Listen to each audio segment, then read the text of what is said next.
School रे प्रतिदिन मध्याह्न भोजन ना रे हलदी पानी सह भात जोगाई दौछि संस्था। जिला प्रशासन निर्भद्रष्टा साजिछि। छुआ माने जीवन विकल रे डाली पानी सहित अधा खाउछथि तो अधा फोपाडुछथि।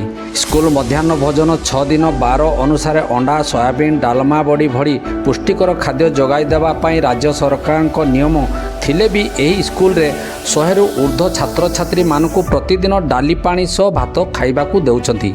माँ सरस्वती स्वयं सहायता गोष्ठी स्कूल को मध्याह्न भोजन जोगाइबा पई ठिका नैछंती।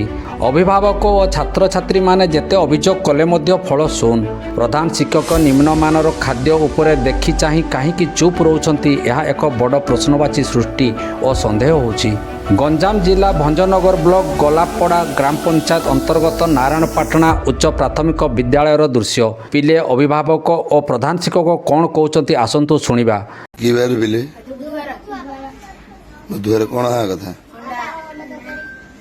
अंडा है नहीं मैं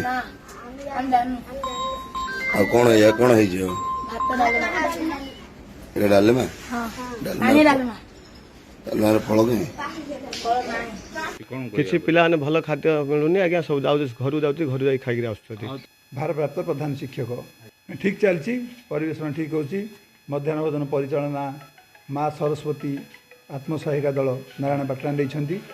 गंजाम भंजनगर बलराम गौड़ रिपोर्ट अनंत न्यूज।